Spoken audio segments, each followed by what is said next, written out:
जय हिंद साथियों, आप सभी का उत्कर्ष परिवार में बहुत बहुत स्वागत है। और जैसे कि आप सभी मॉडल पेपर को सॉल्व कर रहे हैं और आज हम मॉडल पेपर 8 के क्वेश्चंस को यहाँ पे सॉल्व करने वाले हैं जो कि एमपीजीएस से संबंधित होंगे और फिर आपके हिस्ट्री, ज्योग्राफी, पॉलिटी और फिर आयोग वगैरह सभी के क्वेश्चन हम इस वीडियो में सॉल्व करने वाले हैं। तो चलिए शुरुआत करते हैं। क्योंकि हमें बेहतर से बेहतर की तलाश है, मिल जाए नदी तो समंदर की तलाश है, टूट जाते हैं शीशे पत्थर की चोट से, पत्थर टूट जाए ऐसे शीशे की तलाश। और हम सब इस तलाश में हैं कि आप सब अपने माता पिता का सपना पूरा कर सके। ऐसे कुछ आपको तथ्यों का संग्रह दें, ऐसे कुछ आपको चीज़ों के बारे में बताएं ताकि आपका एग्जाम इस बार क्वालिफाई हो जाए। तो चलिए देखते हैं भाई एमपीजीएस के प्रश्नों को करना। उससे पहले ये 10 मॉडल पेपर की बुकलेट है जो कि हमने आपके लिए लॉन्च की थी। काफ़ी प्यार मिला है आपका, मतलब कई हजार प्रतियां इसकी अब तक विद्यार्थियों के बीच में जा चुकी है और विद्यार्थी लगातार इससे प्रैक्टिस कर रहे हैं और काफ़ी अच्छी उनकी हेल्प हो रही है इसके माध्यम से। तो चलिए देखते हैं भाई, यहाँ पर यदि हम बात करेंगे लिविंग इन एरा, निम्नलिखित में से किस स्वतंत्रता सेनानी और राजनीतिक की आत्मकथा है? तो द्वारिका प्रसाद मिश्र। देखिए द्वारिका प्रसाद मिश्र आज़ादी से पहले जबलपुर में काफ़ी एक्टिव रहा करते थे, जबलपुर में काफ़ी एक्टिव रहा करते थे और बाद में आगे चलकर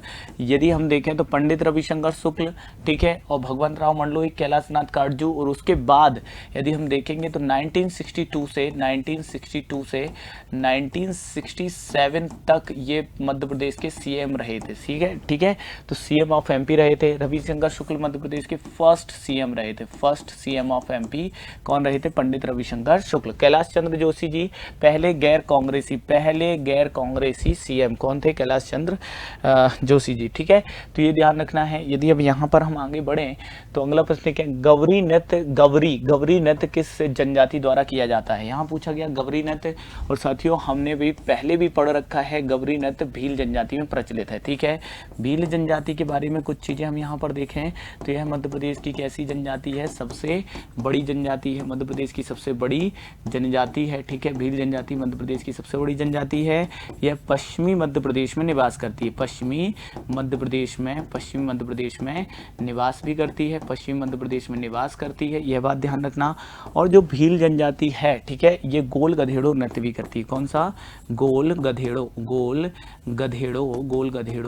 नृत्य भी करती है, गोल गधेड़ो नृत्य भी करती है। ठीक है, भील जनजाति गोल गधेड़ो नृत्य भी करती है। भील जनजाति में ही प्रचलित है भगोरिया पर्व। ठीक है, भगोरिया पर्व जिसे राजकीय पर्व का दर्जा दे दिया गया है। कैसे पर्व का दर्जा दिया गया है? राजकीय पर्व का दर्जा दिया गया है। किसे दिया गया है भाई? तो ये दिया गया है आपके भगोरिया पर्व को, जो कि भील जनजाति में झाबुआ अलीराजपुर में प्रचलित है। ठीक है, इसके अलावा पिथौरा चित्रकला भी बहुत प्रसिद्ध है भील जनजाति की। पिथौरा चित्रकला और इनके देवता कौन हैं? तो भीलट देव। ठीक है, भीलट बाबा इनके क्या हैं? प्रमुख देवता हैं। ये बात भी ध्यान में लेके चलना। तो आंसर इसमें हुआ ए। सहरिया की देखें, सहरिया के नृत्य कौन कौन से हैं? तो सहरिया के प्रमुख नृत्य हैं दुलदुल घोड़ी। ठीक है, कौन सा है? दुलदुल घोड़ी है। और कौन सा है? तो लहंगी और दुलदुल घोड़ी ये किसके हैं? सहरिया के। भारिया की यदि हम बात करें तो भारिया के भड़म। ठीक है, भड़म एंड सैतम। भड़म सैतम किसके लोक नृत्य हैं? तो भड़म सैतम ये भारिया के हैं। कोरकू का लोक नृत्य देखेंगे तो ये है चटकोरा। ठीक है, चटकोरा ये किसका है? कोरकू का लोक नृत्य है। ये ध्यान में लेके चलेंगे। ठीक है, इसके यदि आपको इसके अलावा पूछता है दहका किसका लोक नृत्य है? तो ध्यान रखना ये कोल का लोक नृत्य है। दहका किसका लोक नृत्य है? कोल जनजाति में प्रचलित लोक नृत्य है। नेक्स्ट देखते हैं, पुरातात्विक स्थल डांगवाला किस जिले में है? डांगवाला यदि हम बात करेंगे तो जो डांगवाला है ये उज्जैन में है दोस्तों। ये कहाँ पर है? उज्जैन में है। ठीक है, उज्जैन में है। और इसकी खोज किसने की थी? विष्णु श्रीधर जी ने की थी। विष्णु श्रीधर वाकटकर जी ने की थी। और यह एक ताम्र पाषाणकालीन स्थल है। मध्य प्रदेश में एक ताम्र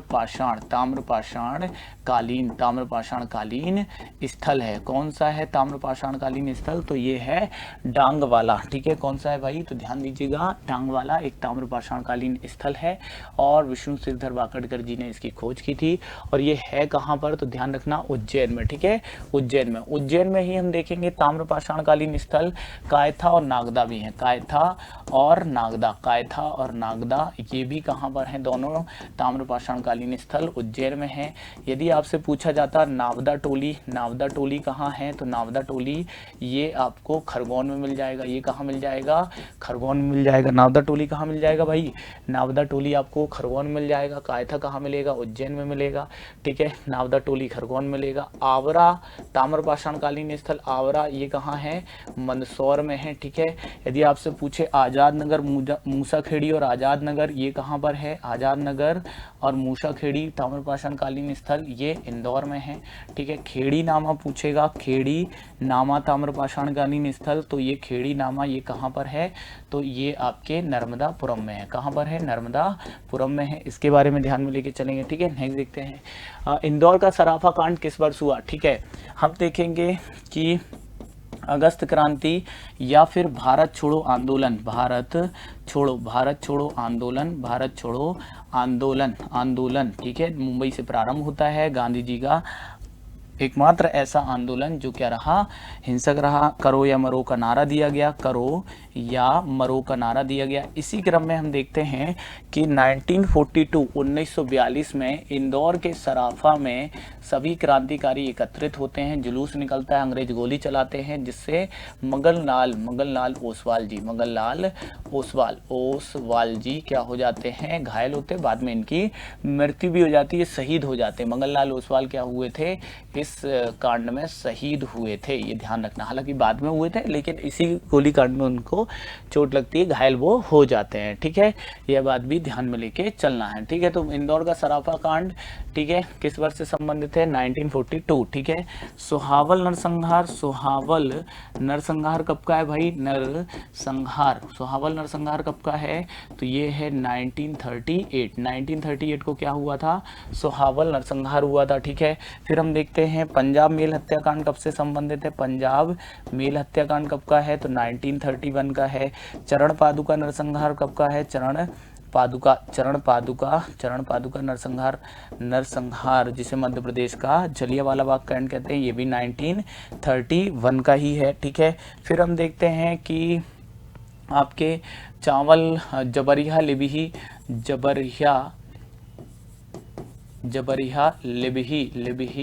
चावल आंदोलन ये कब का है, 1947 का है, ठीक है। जबकि हम देखते हैं बोरसा या बोरास, ठीक है, बोरास जो गांव है, ठीक है, भोपाल का जलियांवाला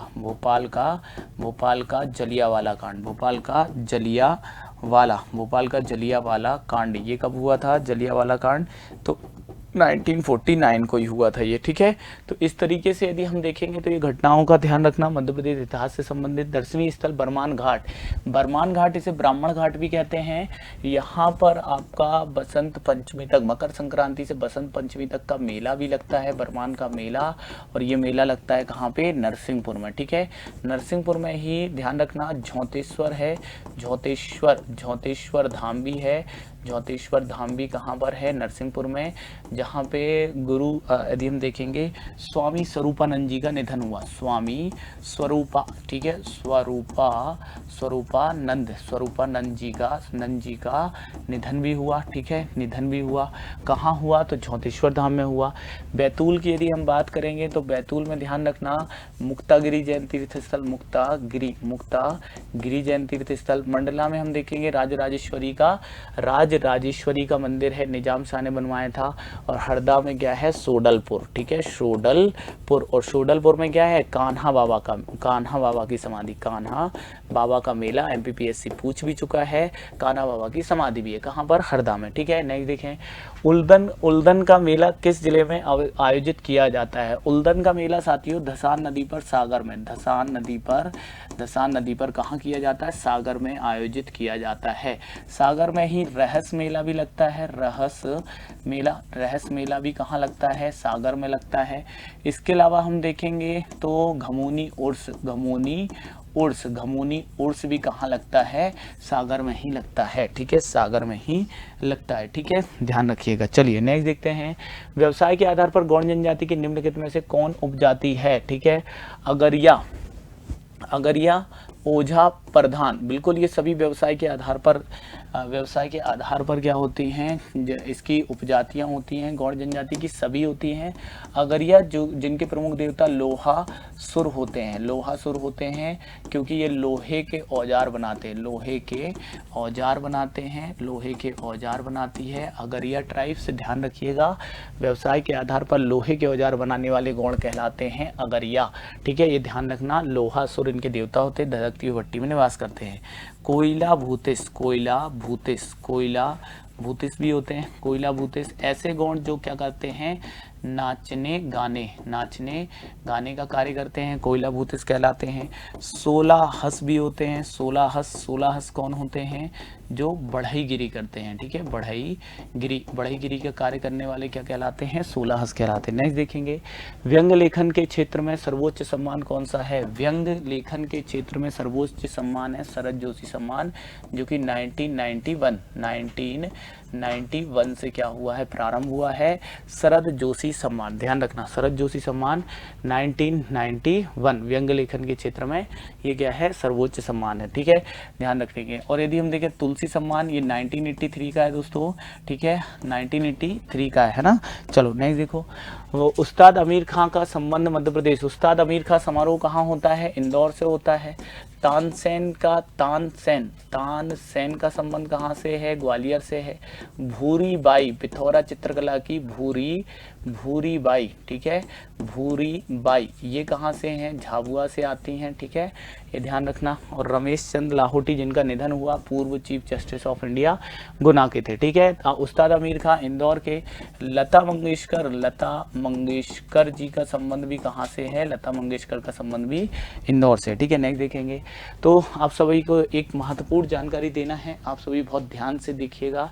आप सभी का एग्ज़ाम होने वाला है 17 दिसंबर को। साथियों, आप सबके लगातार मैसेज आते हैं कि सर कितना कट ऑफ जाने वाला है, सर एग्ज़ाम के बाद हमेशा यही होता है, कितना कट ऑफ जाएगा, कुछ एनालिसिस बताइए, हमारे नंबर इतने आए हैं, ठीक है, आंसर की बताइए, क्या सही उत्तर हैं, सर मेरे पेपर में कौन से प्रश्न ज़्यादा सही हुए हैं। कई बार आपको भी नहीं पता चलता कि कहाँ किस सब्जेक्ट के प्रश्न आपसे ज़्यादा बने, किस सब्जेक्ट के प्रश्न आपसे कम बने। एक कंप्लीट एनालिसिस देने वाला है उत्कर्ष आपको साथियों, क्योंकि उत्कर्ष अपनी टेक्नोलॉजी के लिए जाना जाता है, नवाचारों के लिए जाना जाता है, और पहली बार मुझे लगता है इस तरीके का कुछ MPPSC के विद्यार्थियों के लिए होने जा रहा है, जो करेगा उत्कर्ष। उत्कर्ष क्या कर रहा है देखिएगा, आप इस QR कोड को अभी स्कैन कर सकते हैं और यहाँ पे एक फॉर्म मिलेगा, उस फॉर्म को सेव कर लीजिए, उस फॉर्म को अपने पास WhatsApp पे सेव कर लीजिए।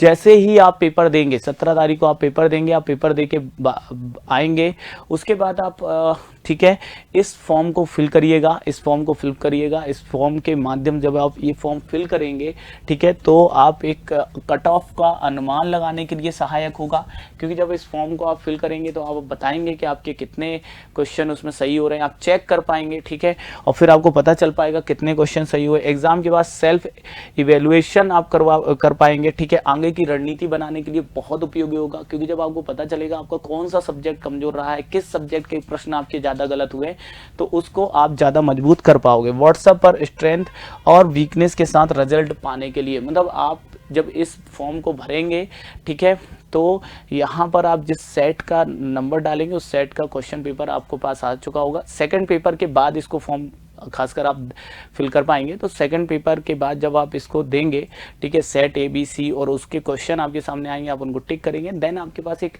रिजल्ट आएगा, कहाँ आपकी स्ट्रेंथ किस सब्जेक्ट में रही है, आप किस सब्जेक्ट में वीक रहे हैं, ये सारा एक एनालिसिस होके आपके पास क्या आ जाएगा, रिजल्ट आ जाएगा, जो कि पहली बार ऐसा होने जा रहा है। तो आप सबसे महत्वपूर्ण बात है कि इस QR कोड को स्कैन करके इस फॉर्म को आप क्या कर लीजिए, अपने पास सेव कर लीजिए।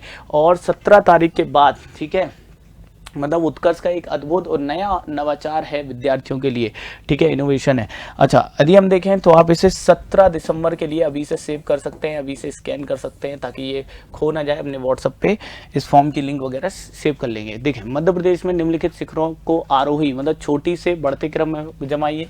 तो इसमें यदि हम देखेंगे सबसे छोटा इनमें से कालूमार सद्भावना शिखर जो कि दमोह में है, ठीक है, कालूमार सद्भावना शिखर जो कि कहाँ पर है दोस्तों, ये आपके ध्यान रखिएगा, ये है आपके दमोह में। चौरागढ़, ठीक है, अमरकंटक, ठीक है, 1067 मीटर कौन सा मिल जाता है हमें, अमरकंटक। फिर हमें मिलता है चौरागढ़ और फिर मिलता है 1350 मीटर कौन सा, धूपगढ़। तो सबसे यदि हम देखें सबसे ऊंची चोटी में फर्स्ट सेकंड, ठीक है, फर्स्ट सेकंड थर्ड और फोर्थ ऐसे आएगा।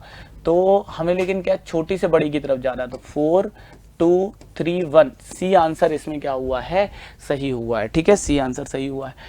मध्य प्रदेश के किस जिले को दक्षिण का द्वार कहा जाता है, दक्षिण का द्वार किसे कहते हैं दोस्तों, बुरहानपुर को कहते हैं। बुरहानपुर किस नदी के किनारे है, ताप्ती नदी के किनारे है बुरहानपुर। और असीरगढ़ के लिए यदि आता, असीरगढ़, असीरगढ़ को क्या कहते हैं, दक्षिण भारत की कुंजी, दक्षिण भारत की कुंजी किसे कहते हैं, तो ये कहते हैं असीरगढ़ को, ठीक है। नेक्स्ट देखेंगे, मध्य प्रदेश दिवस कब मनाया जाता है। मध्य प्रदेश दिवस साथियों 1 नवंबर को मनाया जाता है, ये ध्यान रखना, ठीक है। मध्य प्रदेश दिवस कब मनाया जाता है, 1 नवंबर को मनाया जाता है, ये बात ध्यान रखना, ठीक है।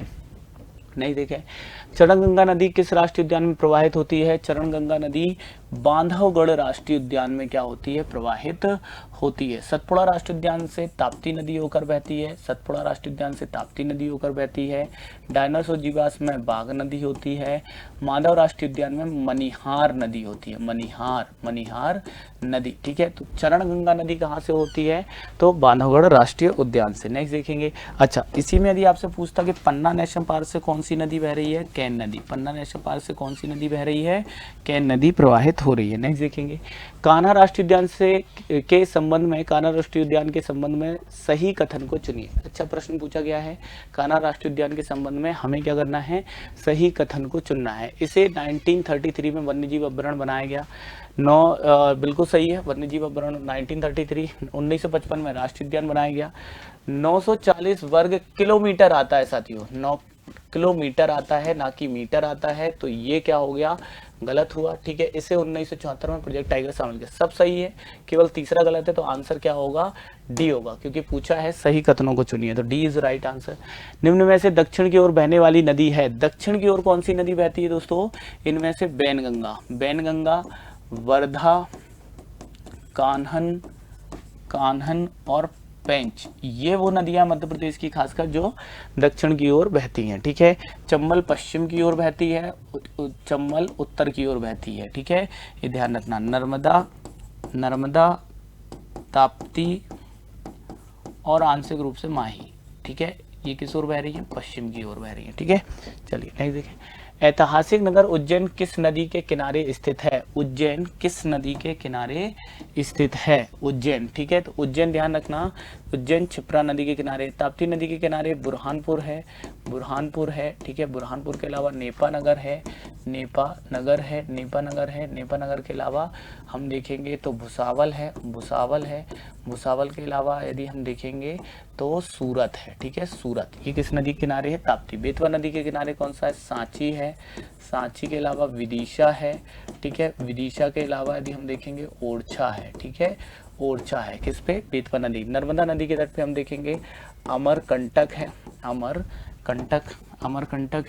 अमरकंटक के अलावा हम देखेंगे डिंडोरी है, ठीक है, डिंडोरी है, मंडला है, ठीक है। शहर है ये जबलपुर है, ठीक है, जबलपुर है, भेड़ा घाट है, ठीक है। नर्मदापुरम है, नेमावर है, बुदनी है, ठीक है, हांडिया है, ठीक है, हरदा का हांडिया। फिर इसके बाद देखेंगे हम कि ओमकारेश्वर आएगा, ओमकारेश्वर, ठीक है। फिर हम देखेंगे कि बड़वाह आएगा, ओमकारेश्वर, बड़वाह, मंडलेश्वर,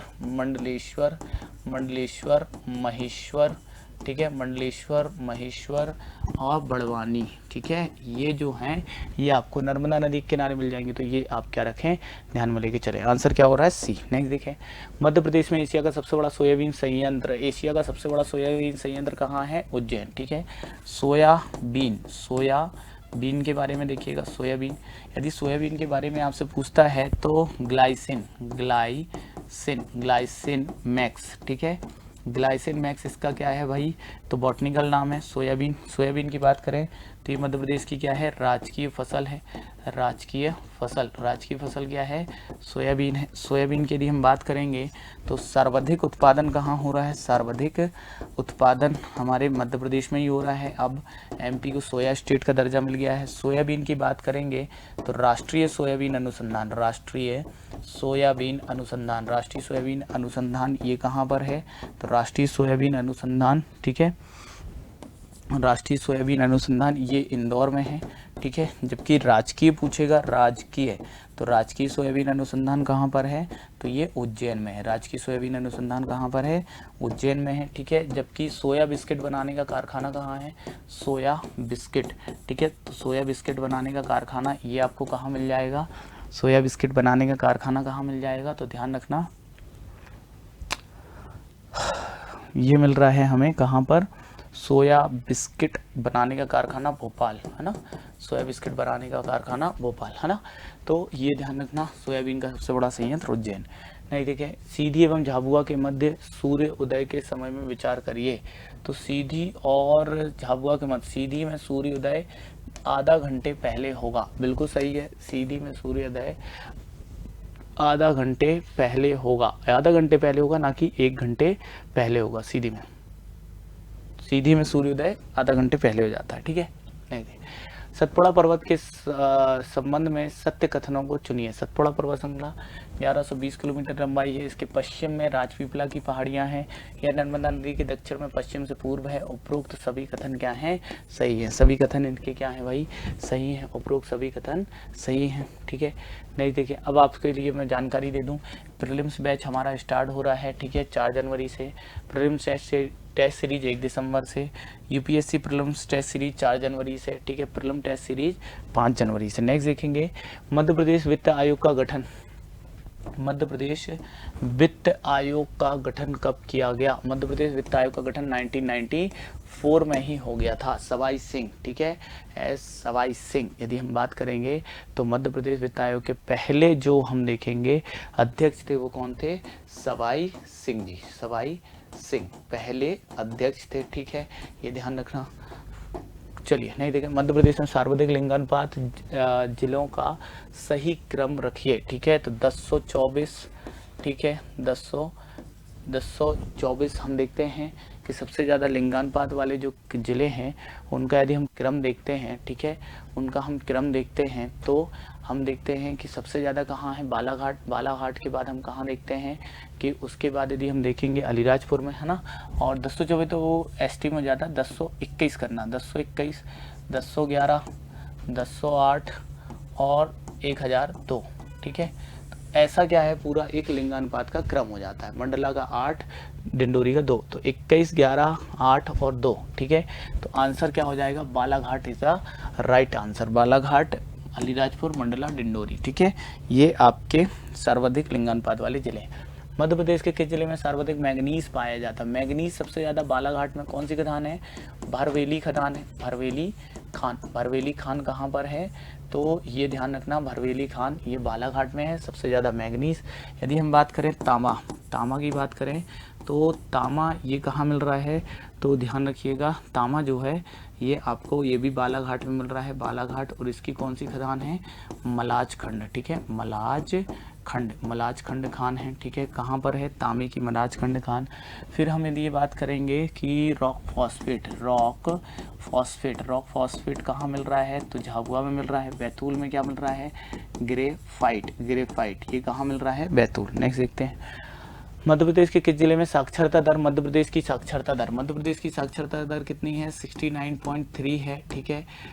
सबसे ज़्यादा कहाँ है, सबसे अधिक 2011 की जनगणना के अनुसार सबसे अधिक साक्षरता दर कहाँ पर है, तो ये जबलपुर की है। 2011 की जनगणना के अनुसार सबसे ज़्यादा साक्षर जिला जो है मध्य प्रदेश का वो कौन सा है, वो जबलपुर है। सबसे कम कहाँ की है, सबसे कम साक्षर कौन सा है, तो ये अलीराजपुर। पूरे भारत में सबसे कम साक्षर जिला है अलीराजपुर, ठीक है, जनजाति बाहुल्य जिला है, ठीक है। अब इसमें देखें तो मध्य प्रदेश की साक्षरता दर के बराबर मध्य प्रदेश के किस जिले की साक्षरता दर है, ये बोला जा रहा है। तो भाई किस जिले की साक्षरता दर बताई जा रही है, देवास की साक्षरता दर, जो कि मध्य प्रदेश के साक्षरता दर के क्या है, बराबर है, ठीक है। मध्य प्रदेश में गैस आधारित पहला विद्युत गृह कहाँ स्थापित किया गया था, भांडेर, ठीक है, दतिया भांडेर में पहला गैस आधारित विद्युत संयंत्र, जबकि जमगोदरानी में पहला पवन संयंत्र, ठीक है, पवन ऊर्जा संयंत्र ये कहाँ लगाया गया था, पवन चक्कियां कहाँ लगाई गई थी, पहली पवन चक्कियां मध्य प्रदेश में जमगोदरानी, जो कि कहाँ आता है, तो ये आता है आपके देवास में, ठीक है, कहाँ आता है, देवास में ही आता है जमगोदरानी, ठीक है। चलिए नहीं देखें, मध्य प्रदेश में कैमूर क्यों प्रसिद्ध है, कैमूर प्रसिद्ध है सीमेंट उद्योग के लिए, ठीक है।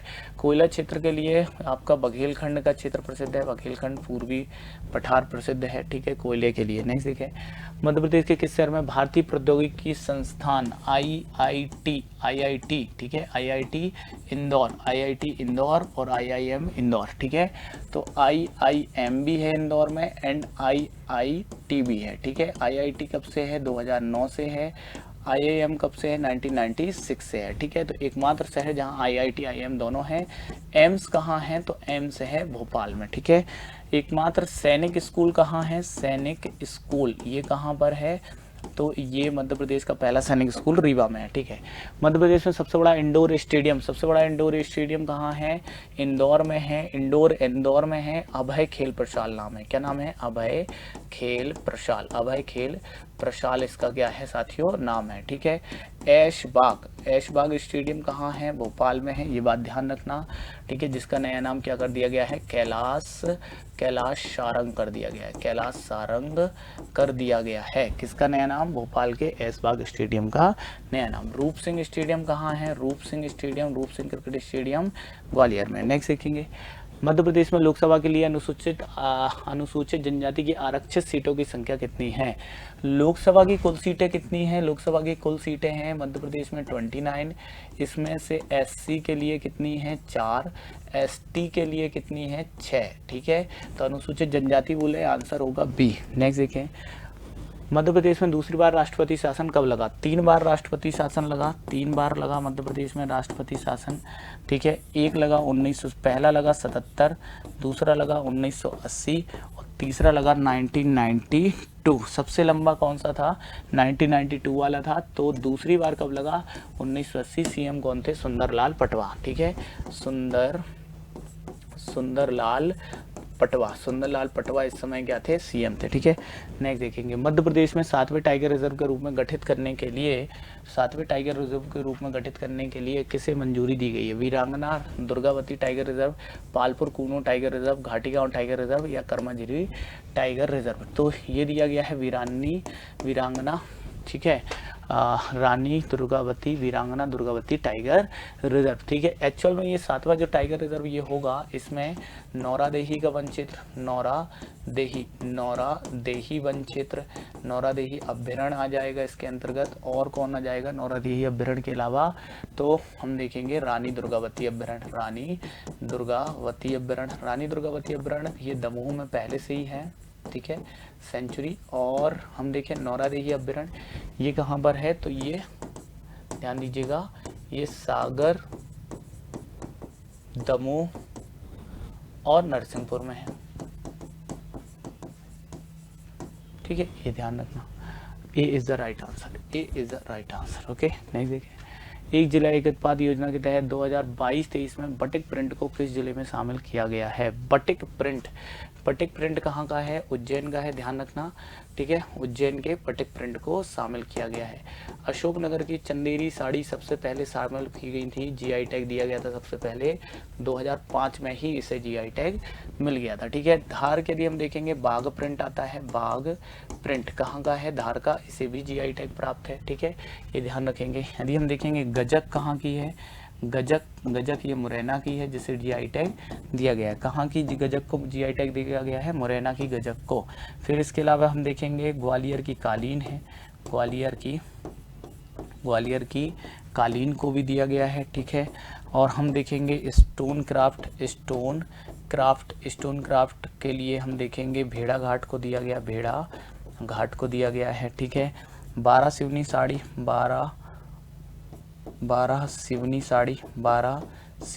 साड़ी के लिए किसे दिया गया है, 12 सिवनी साड़ी, ये बालाघाट को दिया गया है, इसके लिए जीआई टैग बालाघाट को दिया गया है।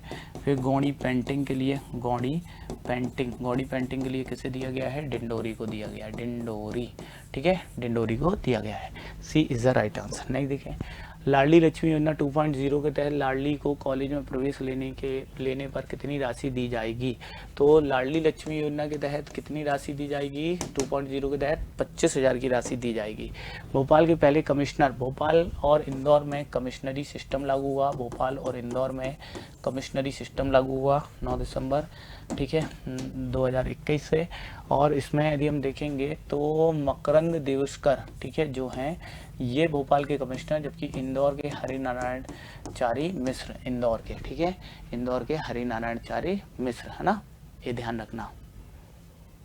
मकरंद देवस्कर भोपाल के बने थे। नेक्स्ट देखें, मध्य प्रदेश का पहला फ्लावर बैंक कहाँ खोला गया, मध्य प्रदेश का पहला फ्लावर बैंक, साथियों जो मध्य प्रदेश का पहला फ्लावर बैंक है ये कहाँ पर ओपन हुआ, ध्यान रखिएगा, ये भोपाल में बैंक है ना।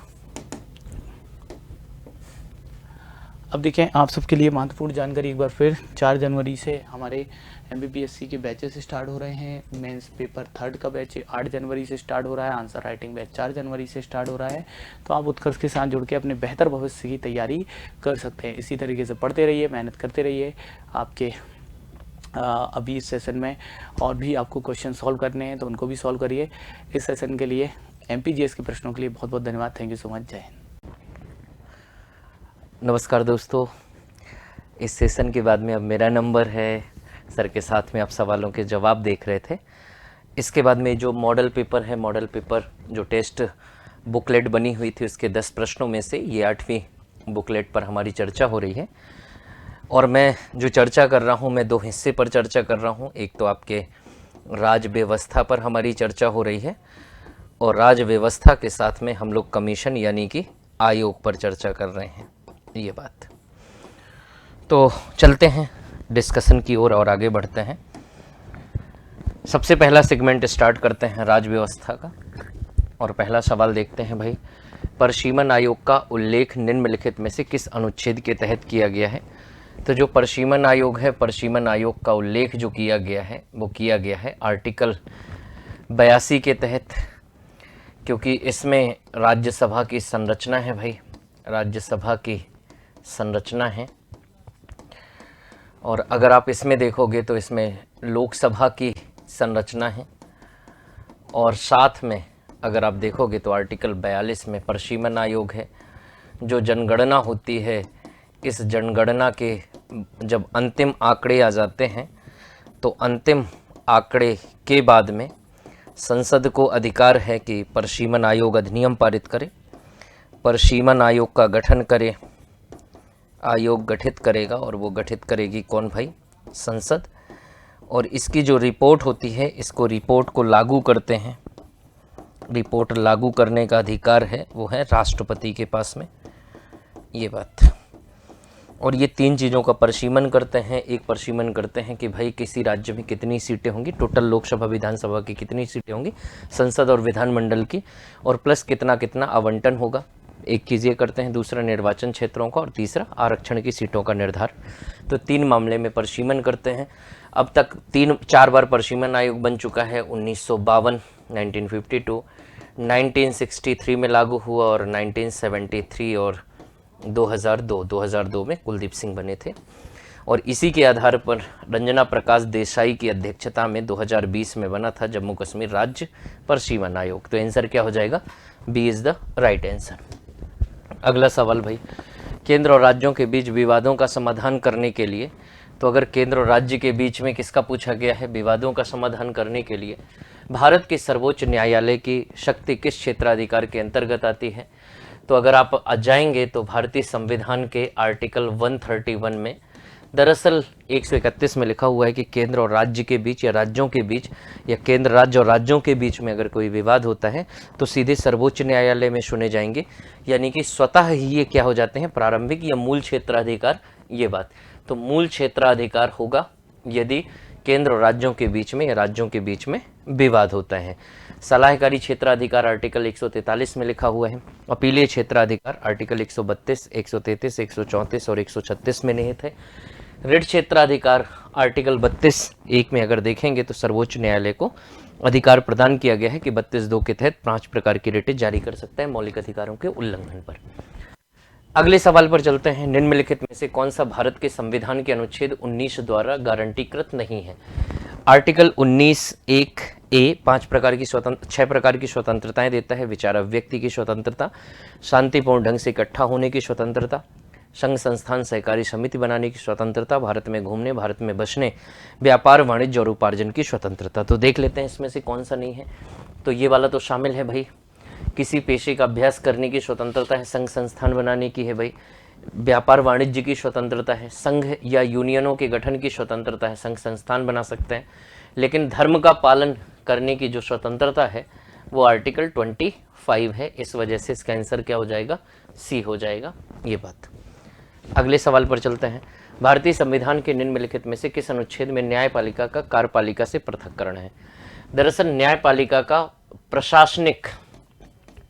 प्रशासनिक जो कार्यपालिका है उसमें पृथक्करण है। जैसे एसडीएम बनोगे तो एसडीएम के पास में 2 पद होते हैं, एक वह न्यायिक काम भी करता है और दूसरा प्रशासनिक काम करता है। तो आर्टिकल नंबर 50 डीपीएसपी का कहता है कि जो एसडीएम है उसको सिर्फ सरकार के काम कराइए, उससे प्रशासनिक अधिकारी के काम कराइए, और न्यायिक कामों के लिए न्यायपालिका के साथ में और पद बना दीजिए और वो अलग से काम करेंगे। और होता भी यही है, क्योंकि तहसीलदार सरकार के बीच और किसान के बीच अगर विवाद हो जाए तो वह न्यायिक मामले में सरकार का ही पक्ष लेता है, तो न्याय सही से नहीं मिल पाता। तो ये आर्टिकल 50 में लिखा हुआ है डीपीएसपी में ये बात। इसके बाद में अगला चलते हैं भाई, किस संवैधानिक संशोधन अधिनियम के तहत संपत्ति के अधिकार को मौलिक अधिकार की सूची से हटा दिया गया? दरअसल भारतीय संविधान का आर्टिकल नंबर 19(1)(f) जहां पर लिखा हुआ था पैतृक संपत्ति का अधिकार, और एक आर्टिकल था आर्टिकल नंबर 31, यहाँ पर संपत्ति का अधिकार। तो राइट टू प्रॉपर्टी मौलिक अधिकार दिया गया था। आज़ादी के समय पर बहुत सारे रजवाड़ों को, रियासतों को, जमींदारों को भारत में शामिल करना था, तो डर था कि कहीं ये विद्रोह ना कर दें और भारत का अखंड भारत निर्मित ना हो पाए। तो सरदार पटेल ने दूरदर्शिता दिखाते हुए उनको मौलिक अधिकार प्रदान कर दिया। लेकिन बाद में जैसे ही भारत मजबूत हुआ तो उन अधिकारों को छीन लिया गया जो किसी दबाव की वजह से संविधान में रखे गए थे, और ऐसा किया गया था 44वें संविधान संशोधन 1978 से 1948 से, वो 1978 से 1978। अगर आप देखोगे तो ये मौलिक अधिकार नहीं है, वैधानिक अधिकार है, और इसके लिए आपको जाना पड़ेगा भाग नंबर 12 में और अनुच्छेद देखना पड़ेगा 300A में, और यहाँ पर आपको देखने को मिलेगा फंडामेंटल राइट्स, यानी कि संपत्ति के अधिकार को यहाँ देख सकते हैं। अगले सवाल पर, निम्नलिखित में से कौन सी भारत सरकार अधिनियम 1919 की मुख्य विशेषता नहीं थी? तो 1919 की विशेषता प्रांतों में द्वैध शासन, बिल्कुल सही बात है। यानी कि जो आपके 50 विषय थे, इन 50 विषयों में आरक्षित और हस्तांतरणीय, तो हस्तांतरणीय 22 विषय थे और आरक्षित विषय कितने थे भाई? 28 में क्या किया गया था? डिवाइड किया गया था। केंद्र में द्वैध शासन, ये तो 1935 की विशेषता है, तो ये तो आंसर हो ही जाएगा, केंद्र में द्वैध शासन। प्रांतों पर केंद्रीय नियंत्रण में ढील दी गई, लेकिन फिर भी भारत का स्वरूप एकात्मक ही बना रहा 1919 में। भारतीय विधायिका को और अधिक प्रतिनिधित्व प्रदान किया गया। भारतीय विधायिका को, बिल्कुल सही बात है, क्योंकि द्विसदनीय बन गई थी और भारतीयों की बहुमत की यहाँ पर क्या की गई थी? बात की गई थी। अगले सवाल पर चलते हैं भाई, नेक्स्ट क्वेश्चन देख लीजिए। निम्न में से कौन अधिनियम है जिसे भारतीय संविधान का ब्लूप्रिंट कहा जाता है?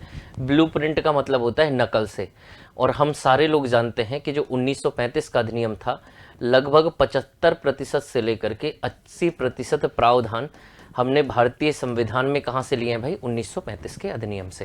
तो इस वजह से ये स्वतः ही क्या हो जाएगा? भारत शासन अधिनियम 1935 भारतीय संविधान में सबसे अधिक अगर कोई चीज़ का प्रभाव पड़ा है तो सबसे ज़्यादा प्रभाव पड़ा है 1935 के अधिनियम का। चलो अगले सवाल पर चलते हैं भाई। ये जानकारी है एमपीपीएससी फाउंडेशन बैच से संबंधित। ऑफिसर बैच को बोलते हैं जिसमें टारगेट, प्री प्लस मेंस दोनों को शामिल किया जाता है। 4 दिसंबर से स्टार्ट हो रहा है। 1 ईयर जो बैच है pre plus mains plus interview है, ये 11 दिसंबर से हो रहा है। 3 ईयर जो बैच है प्री प्लस मेंस और इंटरव्यू आफ्टर 12th, और इसके बाद में फीचर्स रखे गए हैं separate batches for English and Hindi medium, biggest and most experienced faculty team, NCERT based foundation study plan, updated notes based on latest pattern. और आपको क्या करना है? ऑनलाइन में आपको उत्कर्ष के ऐप पर जाना है, और अगर आप ऑफलाइन में जाना चाहते हैं तो हर्षदीप अकेडमी आइए और वहाँ पर ये जानकारी प्राप्त करिए। इसके बाद में कमीशन यानी कि आयोग से संबंधित सवालों पर चर्चा कर लेते हैं भाई। सबसे पहला सवाल है, राष्ट्रीय हरित न्यायाधिकरण 2010 में स्थापित हुआ था। ट्रिब्यूनल है, पर्यावरणीय मामलों में संरक्षण की बात करता है। निम्नलिखित में से कौन सी चुनौतियां हैं? तो वैधानिक संस्था होते हुए भी उच्च न्यायालय में चुनौती मिलना, बिल्कुल सही बात है। इसके निर्णय के खिलाफ आप उच्च न्यायालय जा सकते हैं। अधिनियम में मुआवजा निर्धारण करने की स्पष्ट विधि नहीं है, यानी कि इसमें मुआवजा के बारे में अगर उल्लंघन हुआ है तो मुआवजा मिले या नहीं मिले स्पष्ट नहीं है। किन मुकदमों को न्यायालय में चुनौती दी जा सकती है यह परिभाषित नहीं है, और इस वजह से ये इसकी क्या है भाई? सीमाएं हैं, ये इसकी चुनौतियां हैं एनजीटी की, नेशनल ग्रीन ट्रिब्यूनल की। इस वजह से आंसर क्या हो जाएगा? D is the right answer. अगला सवाल देखिए भाई, भारत में सर्वप्रथम वीवीपैट यानी कि voter verified paper audit trail कहते हैं, voter verified paper audit trail कहते हैं। जब आरोप लगा कि जो हमारी ईवीएम मशीन होती है, और कई सारे बच्चे मेरे से बोलते भी रहते थे, मैं उनको हमेशा यही कहता था कि आप राजनीतिक दलों के विचारों पर मत आया करो, आप भरोसा ही मत करिए कि ईवीएम कभी हैक की जाती है। और मैं पहले भी बताता था, अब आपको पता भी चल गया होगा कि जब जनता वोट नहीं देती तो राजनीतिक दल आरोप लगा देते हैं कि ईवीएम खराब है। उसके बावजूद भी उच्चतम न्यायालय ने इलेक्शन कमीशन से कहा कि और पारदर्शी बना दीजिए आप ईवीएम को, और इसी वजह से एक ऐसी मशीन बनाई गई जिसमें आप जब मतदान करते हैं तो उसमें एक फोटोकॉपी भी खिंचती है उस चिन्ह के साथ में जिसको आपने मतदान किया है। उसके लिए एक स्लाइड लगी रहती है, कांच लगा रहता है, और जैसे ही आप बटन दबाते हैं वो फोटोकॉपी आती है, आप उसे देख लीजिए, वो स्टोर होती रहती है डब्बे में। तो उसी की वजह से voter verified paper audit trail का प्रावधान किया गया, और सबसे पहली बार प्रयोग किया गया था 2013 में। जो नागालैंड है, इस नागालैंड की एक विधानसभा थी जिसका नाम था नोक्सेन, तो नोक्सेन में इसका प्रयोग हुआ, पूर्ण रूप से प्रयोग हुआ, पूर्ण रूप से प्रयोग, और पूर्ण रूप से प्रयोग इसका शुरू हुआ 2014 में, ये बात। चलिए भाई अगले सवाल पर चलते हैं। मध्य प्रदेश के प्रथम राज्य निर्वाचन आयुक्त कौन थे? तो मध्य प्रदेश राज्य निर्वाचन आयुक्त का गठन या नियुक्ति किसके आधार पर होती है राज्य निर्वाचन आयोग की? तो वो आर्टिकल है बेटा 243 के, यानी कि टाटा माटर वाले में ये। और पहले अध्यक्ष कौन थे? NB लोहानी। अगला क्वेश्चन देखिए भाई, संविधान के किस अनुच्छेद में लोक सेवा आयोग के सदस्यों की बर्खास्तगी व निलंबन संबंधी प्रावधान दिए गए हैं? तो किस अनुच्छेद में लोक सेवा आयोग के सदस्यों का, यानी कि यूपीएससी और एमपीपीएससी का बर्खास्तगी निलंबन संबंधी प्रावधान, तो अनुच्छेद किस में दिए गए हैं भाई? अनुच्छेद 317 में इनका उल्लेख किया गया है। अगला भाई, किस संविधान संशोधन द्वारा राज्य लोक सेवा आयोग के अध्यक्ष तथा सदस्यों की आयु सीमा 60 से बढ़ा करके, यानी कि लोक सेवा आयोग के सदस्यों की जो उम्र थी, आयु सीमा थी, उसको 60 से बढ़ा करके 62 वर्ष किया गया था। किससे किया गया था भाई? 41वें संविधान संशोधन 1976 से 1976 से। नेक्स्ट क्वेश्चन पर चलते हैं भाई। नियंत्रक महालेखा परीक्षक की नियुक्ति राष्ट्रपति द्वारा होती है, उसे अपने पद से किसके द्वारा हटाया जाता है? तो हम सारे लोग जानते हैं कि इनको हटाने के लिए वही प्रक्रिया अपनाई जाती है जो सुप्रीम कोर्ट के जज के लिए अपनाई जाती है। अगर आप आर्टिकल 124(4) देखेंगे तो इसमें लिखा हुआ संसद विशेष बहुमत से हटाएगी, और आर्टिकल नंबर 124(5) देखोगे तो लिखा हुआ है कि संसद विधि निर्माण भी कर सकती है कि किस तरीके से हटाएगी। तो संसद ने 1968 में न्यायाधीश जांच अधिनियम भी पारित किया और यही एक प्रक्रिया है जिसके द्वारा हटाया जाता है। और सेम तो संसद के दोनों सदनों के संबोधन पर, संबोधन का मतलब यहाँ पर है दोनों सदनों से पारित एक विशेष बहुमत, राष्ट्रपति साइन करेंगे तो हट जाएंगे। यह दरअसल विधायी प्रक्रिया है, यह कार्यपालिक प्रक्रिया नहीं है, विधायी प्रक्रिया है। इसमें प्रधानमंत्री मंत्रिपरिषद की जगह, क्योंकि राष्ट्रपति अभिन्न अंग होता है ना संसद का, आर्टिकल 79 में लिखा हुआ है कि लोकसभा, राज्यसभा और राष्ट्रपति से मिलकर के किसका निर्माण होगा, संसद का होगा। अगला भाई, राष्ट्रीय महिला आयोग की वर्तमान अध्यक्ष कौन है? तो वर्तमान अध्यक्ष है रेखा शर्मा। तो रेखा शर्मा इस समय पर वर्तमान अध्यक्ष है राष्ट्रीय महिला आयोग की। राष्ट्रीय अनुसूचित जनजाति आयोग में अध्यक्षों में सदस्यों की संख्या क्या होती है? तो हम जानते हैं कि एक अध्यक्ष होता है भाई, एक उपाध्यक्ष होता है और 3 होते हैं सदस्य। तो इस वजह से इसका आंसर क्या हो जाएगा? इसका आंसर हो जाएगा ए इज द राइट आंसर। अगला सवाल, कौन सा मंत्रालय केंद्रीय सूचना आयोग की नोडल एजेंसी के रूप में काम करता है? तो केंद्रीय सूचना आयोग 2005 में केंद्रीय सूचना का अधिकार अधिनियम पारित हुआ और धारा 3 के तहत केंद्रीय सूचना अधिकार 2005 लागू किया गया और धारा नंबर 12 के तहत केंद्रीय सूचना आयोग और धारा नंबर 15 के तहत राज्य सूचना आयोग के गठन का क्या किया गया? प्रावधान किया गया। और ये आता है डीओपीटी डिपार्टमेंट यानी कि कार्मिक मंत्रालय के अधीन आता है ये बात।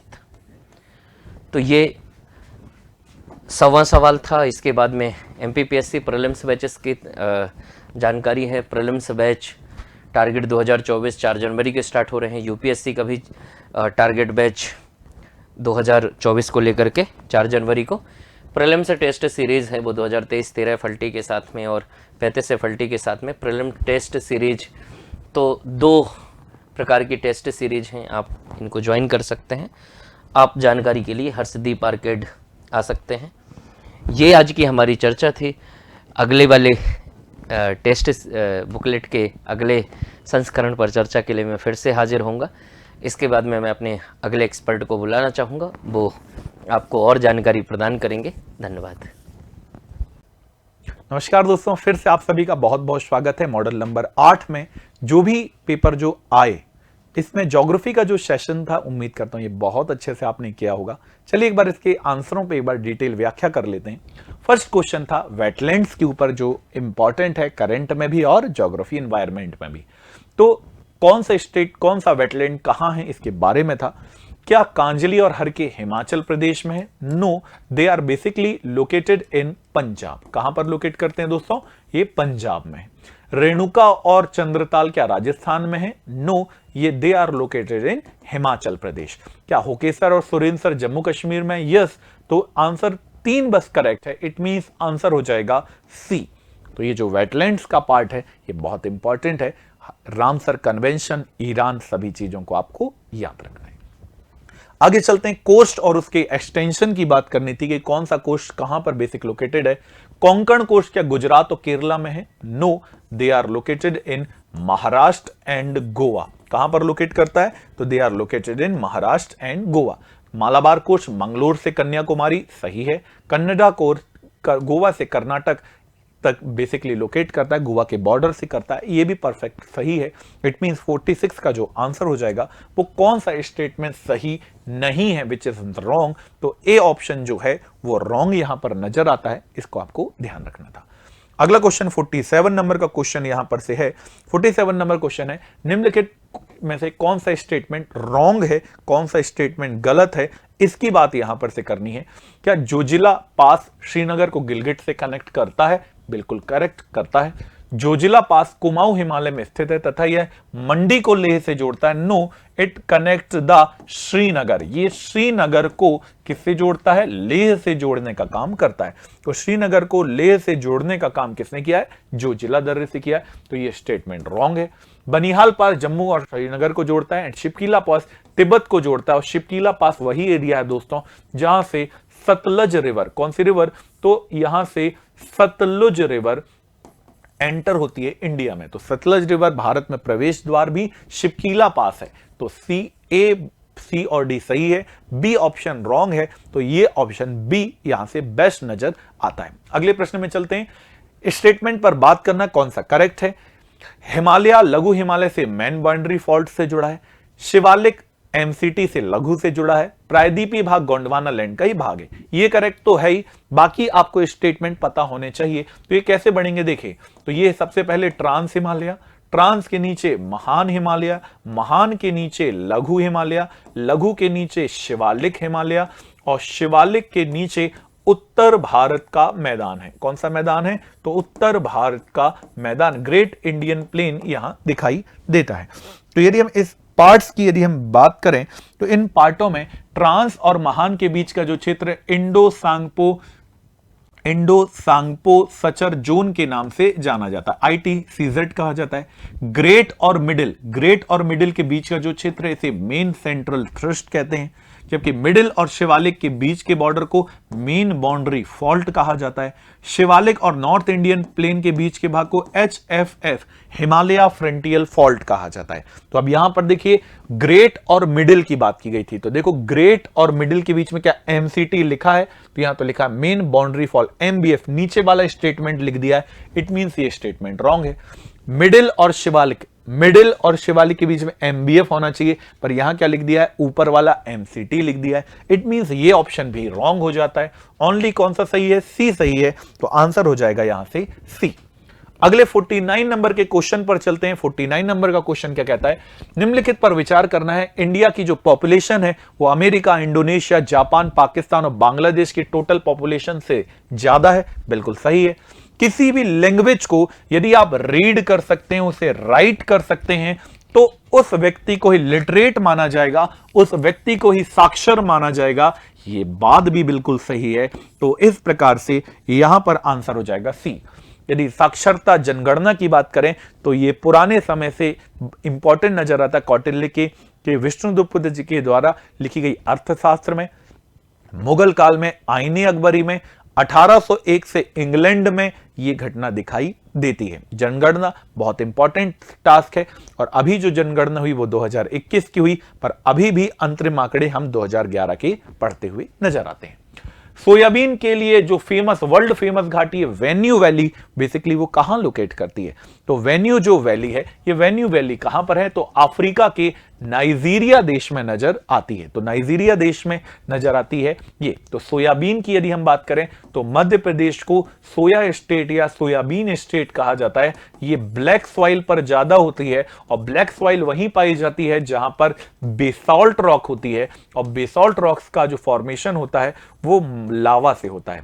और लावा भी दो प्रकार का होता है, एल्केलाइन लावा होता है और दूसरा एसिटिक लावा होता है। तो अम्लीय लावा और क्षारीय लावा दोनों प्रकार के लावा दिखाई देते हैं। अगले प्रश्न में चलते हैं। निम्नलिखित में कौन से स्टेटमेंट करेक्ट नहीं है, which is not a correct statement, इसकी बात करनी है। क्या बंका वंगा जायरे में है? बिल्कुल। डेमोक्रेटिक रिपब्लिक ऑफ कॉन्गो की बात की गई है। तो डेमोक्रेटिक रिपब्लिक ऑफ कॉन्गो, जहां से 0 डिग्री को 2 बार काटने वाली नदी बहती है, ये बकावंगा जायरा में। कुलीवन खदान और प्रीमियर खदान, क्या ये मोरक्को में? जी नहीं, अफ्रीका के दक्षिण अफ्रीका देश में ये दिखाई देती हैं। तो दक्षिण अफ्रीका देश में कुलीवन और प्रीमियर जो खदान है दिखाई देती हैं। इट मींस ए नंबर का ऑप्शन सही है, ओनली ए करेक्ट ऑप्शन है। बी और सी यहां से गलत नजर आता है। अगले पॉइंट में चलते हैं, अगले पॉइंट को लेकर चलते हैं। जब पेरू के तट में एल लीनो नकारात्मक प्रभाव जन्म लेता है तो सदर्न ऑसिलेशन SOI इंडेक्स कैसा होगा? तो भाई SOI की बात की गई है तो ये प्रशांत महासागर पैसिफिक ओशियन की बात है। पैसिफिक ओशियन में एक तरफ मिलता है ताहिती और एक तरफ मिलता है पोर्ट डार्विन। तो पोर्ट डार्विन और ताहिती के बीच का जो टेम्परेचर वेरिएशन है यही SOI सदर्न ऑसिलेशन इंडेक्स कहलाता है। और सदर्न ऑसिलेशन इंडेक्स यदि नेगेटिव है तो पेरू के तट कब होगा? जब वहां पर एल लीनो की जगह एल लीनो दिखाई देगा, और यदि ला लीनो होगा तो वहां पॉजिटिव एनवायरनमेंट दिखाई देता है। तो पेरू के तट पर जब गर्म जलधाराएं चलती हैं तो वहां पर जब गर्म की जगह जब वहां पर गर्म क्षेत्र विकसित हो जाता है प्रशांत महासागर के बीच में, तो वहां पर मछली का व्यापार यहां नकारात्मक हो जाता है, वहां पर गर्म पानी दिखाई देता है। इस घटना के कारण विश्व में तापमान परिवर्तित होता है और एल नीनो के कारण SOI सदर्न ऑसिलेशन इंडेक्स का इसे क्या माना जाता है, नेगेटिव फेज माना जाता है। तो ये थे इस टेस्ट के पूरे प्रश्न। उम्मीद करता हूं कि इस बार के प्रश्न भी आपको बहुत अच्छे से बने होंगे, और पढ़ते रहिए करंट में टेम्परेचर, क्लाइमेट, साइक्लोन्स, कहां वॉल्केनिज्म हुआ है, कहां पर अर्थक्वेक्स आए हैं, इनके प्रश्नों को भी जरूर देखते चलिएगा। उम्मीद करता हूं बहुत अच्छे से आपकी तैयारी होगी, और अच्छी मेहनत कीजिए, खुद पे भरोसा रखिए। मिलते हैं अगले वीडियो में। आगे की जानकारी के लिए इतिहास के सर आपसे मिलेंगे। जय हिंद, जय भारत। हेलो, नमस्कार, वेलकम दोस्तों। उत्कृष्ट क्लासेस में आप सबका फिर से एक बार स्वागत है। मैं विजय पटेल। हम मॉडल पेपर नंबर 8 को आज करने वाले हैं, ठीक है। आइए इसकी शुरुआत करते हैं। ये हिस्ट्री का जो आपको 10 मॉडल पेपर मिले हैं उसमें से हम हिस्ट्री की बात कर रहे हैं, और ये मॉडल पेपर नंबर 8 की बात है। हिस्ट्री आपका सब्जेक्ट है, और ये रहा इसका पहला सवाल कि निम्नलिखित में से कौन सी कालिदास की रचना है? नहीं है। कौन सी कालिदास की रचना नहीं है? तो मेघदूतम कालिदास की है, रघुवंशम कालिदास की है, ऋतुसंहार कालिदास की है। दूषण उल्लास ये कालिदास की नहीं है, तो इसका आंसर क्या हुआ बेटा? डी, ठीक है। दूषण उल्लास किसकी रचना है? तो दूषण उल्लास महाकवि भूषण की रचना है। दूषण उल्लास किसकी रचना है? महाकवि भूषण की रचना है। इसके अलावा भूषण की और क्या है? तो शिवा बावनी, शिवा बावनी, भूषण हजारा, भूषण हजारा, और छत्रसाल दशक, छत्रसाल दशक, ये सब रचनाएं किसकी है बेटा? महाकवि भूषण की है। मेघदूतम कालिदास की है, रघुवंशम कालिदास की है, ऋतुसंहारम कालिदास की है। तो ये सब क्या है? कालिदास की रचना है। दूषण उल्लास महाकवि भूषण की रचना है। और इसके अलावा कौन सी है? शिवा बावनी, भूषण हजारा और छत्रसाल दशक, ठीक है। तो आंसर क्या मिला आपको? डी, दूषण उल्लास कालिदास की रचना नहीं है। आगे आइए। बटलर समिति 1927 का कार्य मुख्य रूप से संबंधित है। बटलर समिति 1927 का कार्य मुख्य रूप से संबंधित है। The work of the Butler committee was mainly concerned with, है ना, ब्रिटिश साम्राज्य व देशी रियासतों के मध्य संबंधों का परीक्षण करना, साइमन कमीशन को सहयोग देना, देशी रियासतों की स्वायत्तता की मांगों का परीक्षण करना, और इनमें से कोई नहीं। तो बेटा इसका जो सही आंसर है वो है ए। इसका सही आंसर क्या है? ए। हारकर्ट बटलर इसके अध्यक्ष कौन थे इस समिति के? हारकर्ट बटलर, हारकर्ट बटलर।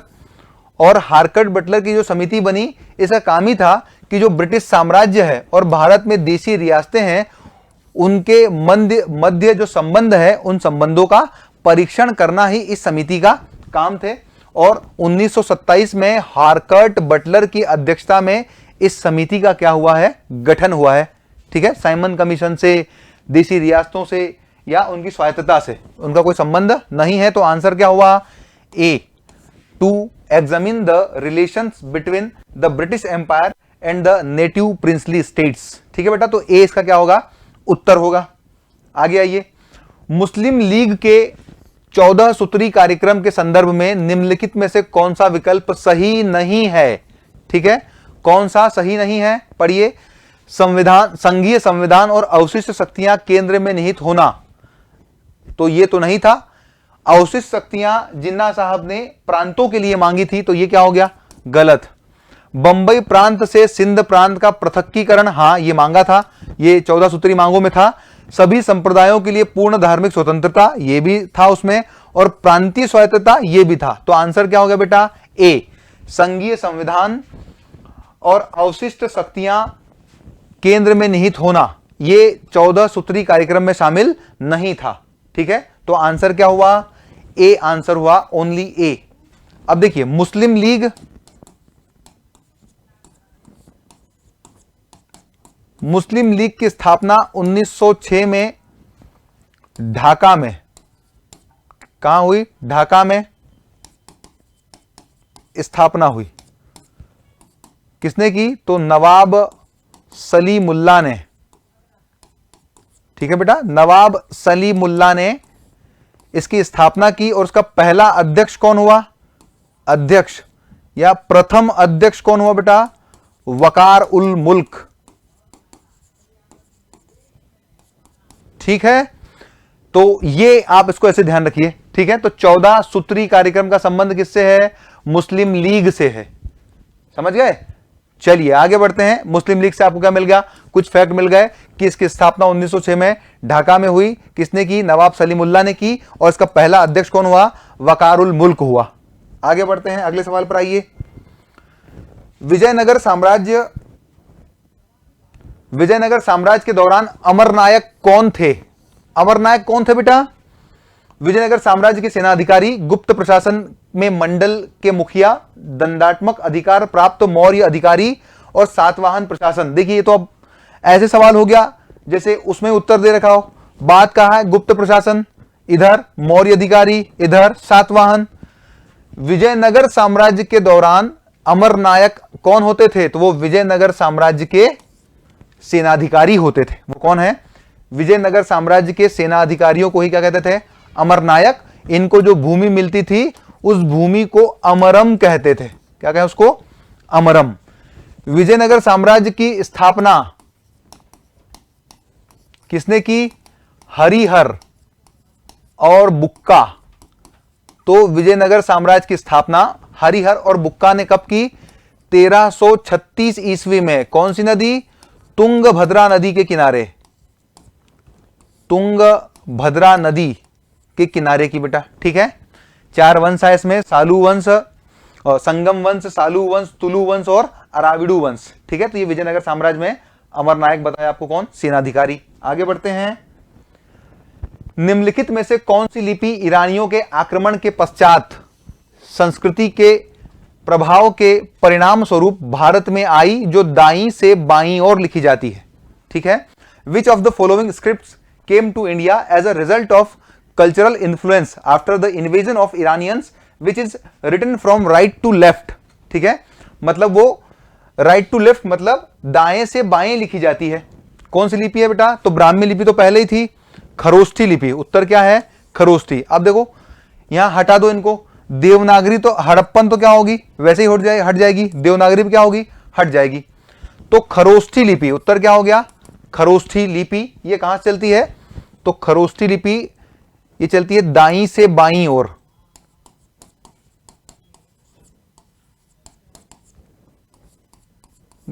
खरोष्ठी लिपि कैसे लिखी जाती है? दाईं से बाईं ओर लिखी जाती है। और अशोक ने अपने कुछ शिलालेखों में किसका प्रयोग किया? खरोष्ठी लिपि का भी प्रयोग किया। ठीक बेटा, ध्यान रखना इसको। तो ईरानियों का एक प्रभाव भारत में क्या हुआ? खरोष्ठी लिपि। अगले सवाल पर आइए। ये देखिए, निम्नलिखित में से किस वंश के शासकों का रेशम मार्ग पर नियंत्रण रहा? कहां रेशम मार्ग पर नियंत्रण था जिससे वे सर्वाधिक लाभान्वित हुए? ठीक है, रेशम मार्ग की बात हो रही है बेटा। और ये बहुत प्रसिद्ध है कि वो कौन थे? कुषाण थे। वो कौन थे? कुषाण। कुषाणों में भी कौन? तो कुषाण वंश में इसका संस्थापक कौन था? कुषाण वंश का संस्थापक था बेटा कुजुल कडफिशस। कुजुल कडफिशस। और इसका एक महत्वपूर्ण शासक कौन हुआ? कनिष्क। और कनिष्क ने ही क्या किया? रेशम मार्ग पर नियंत्रण किया। कनिष्क ने ही क्या किया? रेशम मार्ग पर नियंत्रण किया। तो संस्थापक इसका कुजुल कडफिशस है और एक महत्वपूर्ण शासक हुआ कनिष्क, जिसने रेशम मार्ग पर क्या कर लिया? नियंत्रण कर लिया। तो आंसर क्या हो गया? डी। अगला सवाल आइए। निम्नलिखित में से कौन सी विदेशी पुस्तक भारत इटली व्यापार के संबंध का वर्णन करती है?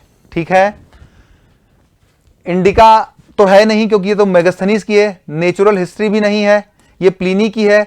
हां, पेरिप्लस ऑफ इरिथ्रियन सी, ये क्या है? इसका सही उत्तर है। ठीक है, इंडिका किसकी बेटा? इंडिका है मेगास्थनीज की। नेचुरल हिस्ट्री ये प्लिनी की किताब है। ज्योग्राफी ये स्ट्रेबो की किताब है, ज्योग्राफिका है ना, स्ट्रेबो। और इसका जो लेखक है पेरिप्लस ऑफ इरिथ्रियन सी, वो अज्ञात है, कोई यूनानी है लेकिन उसके बारे में पता नहीं है, तो ये अज्ञात है इसका लेखक।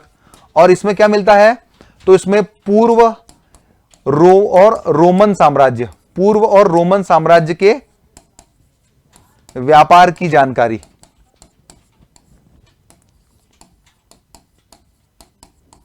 ठीक है, तो ये ध्यान रखिए कि भारत इटली व्यापार के संबंध का वर्णन कौन करती है, पेरिप्लस ऑफ इरिथ्रियन सी नाम की पुस्तक करती है बेटा।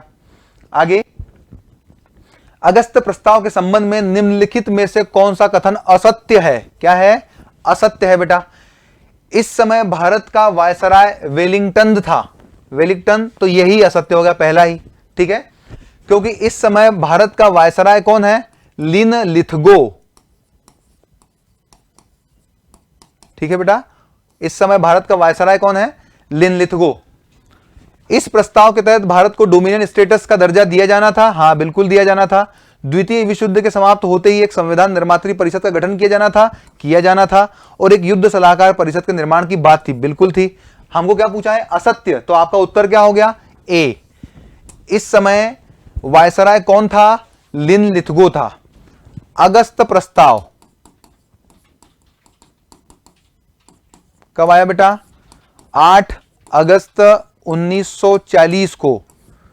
यह भारतीयों को मनाने के लिए, ताकि वो दूसरे विश्व युद्ध में ब्रिटेन का समर्थन करे, इसलिए क्या लाए? अगस्त प्रस्ताव लाए। कौन लाया? लिन लिथगो लाया। ठीक है, चलिए, तो ये हुआ आंसर, क्या हुआ आपका? ए, है ना। वायसराय वेलिंगटन नहीं है, वायसराय कौन है? लिन लिथगो। निम्नलिखित में से कौन से सुमेलित नहीं है? सुमेलित नहीं है। ठीक है, तो सुमेलित कौन नहीं है? राजतरंगिणी, कलहण बिल्कुल सुमेलित है। उत्तर रामचरित और संध्याकर नंदी नहीं, ये सुमेलित नहीं है, तो ये क्या हो गया? गलत हो गया। मृच्छकटिकम और कालिदास ये भी सुमेलित नहीं है। स्वप्नवास वदतम और शूद्रक ये भी सुमेलित नहीं है, तो उत्तर क्या हो गया? सुमेलित नहीं है। 2, 3, 4 आंसर क्या हो बेटा? 2, 3 एंड 4 समझिए। ठीक है, 2, 3 एंड 4 इसका आंसर हो गया। राजतरंगिणी कलहण की किताब है। मृच्छकटिकम, मृच्छकटिकम किस किताब है? तो ये शूद्रक की किताब है। स्वप्न वासवदतम, स्वप्न वासवदतम ये भास की किताब है। ठीक है, रामचरितम, रामचरितम ये संध्याकर नंदी की किताब है। तो इनको आप कुछ फैक्ट्स यहां पर है बेटा। ठीक है, मृच्छकटिकम में ध्यान रखना, चारुदत्त नाम के एक ब्राह्मण की कहानी आती है, चारुदत्त ब्राह्मण। ठीक है, तो इसको भी ध्यान रखना है। चारुदत्त ब्राह्मण कहानी आती है कि वो ब्राह्मण है लेकिन वो व्यापार करता है। ठीक है, तो वो मृच्छकटिकम शूद्रक की, स्वप्नवास वत्तम भास की है, रामचरितम संध्याकर नंदी की है और राजतरंगिणी तो कलहण की है ही। 2, 3, 4 असत्य है। ठीक है, नेक्स्ट क्वेश्चन पर आइए बेटा। अकबर ने कब जजिया कर समाप्त किया? जजिया कर समाप्त किया कब? तो कहते हैं 1564 में। कब? 1564 में। अकबर ने 1564 में जजिया कर क्या कर दिया? समाप्त कर दिया।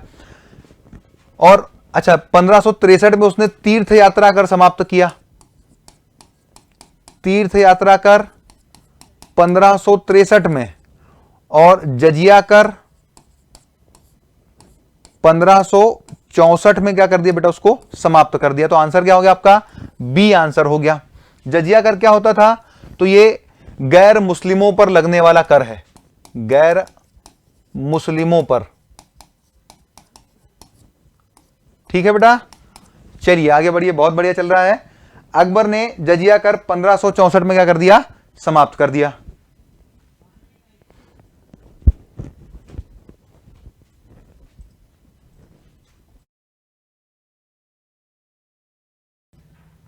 Hello everyone, welcome to Utkarsh classes.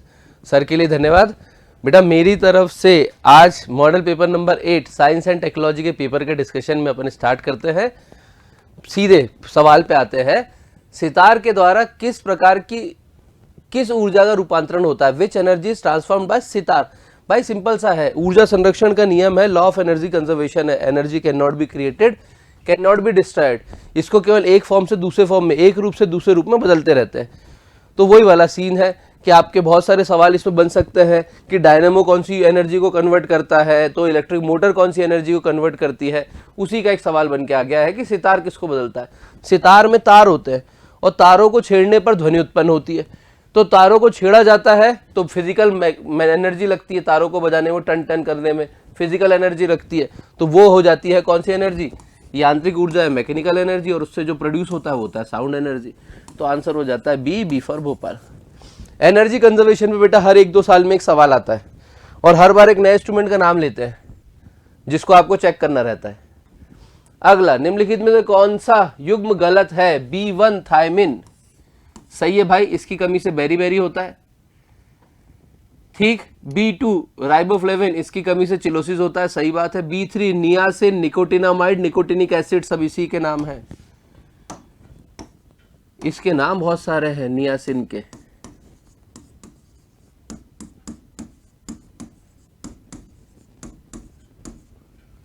Nicotinamide भी इसी का नाम है, निकोटिनिक एसिड भी इसी का नाम है, सब इसी के नाम है। ठीक, ये भी सही है। विटामिन B5 पायरिडॉक्सिन ना, vitamin B5 is pantothenic acid.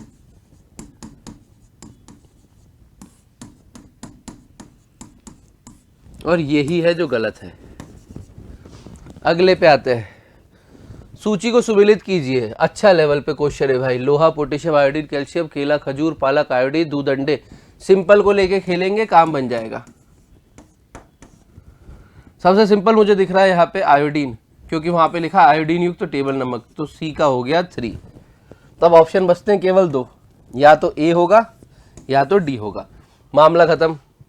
दोनों में बाकी कोई ऑप्शन कॉमन नहीं है, तो एक भी टच कर लिया तो काम बन जाएगा। एक आता था पहले, आप लोगों ने नहीं देखा होगा, हमारे टाइम पे Popeye the seller. Popeye the seller की खासियत थी कि पोपाय द सेलर लड़ाई लड़ने के पहले पालक खाता था और उसकी एकदम बॉडी बन जाती थी मजबूत, क्योंकि पालक में होता आयरन। तो ए का हो गया सेकंड, तो आंसर तो यहां से क्लियर है, लेकिन बाकी रीचेक करने के लिए काम में आएगा।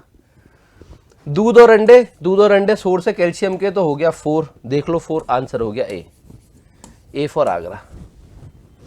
तो बचा कौन? B potassium. पोटेशियम का सोर्स कौन निकल आया? केला और खजूर। Answer A. 2, 1, 3, 4।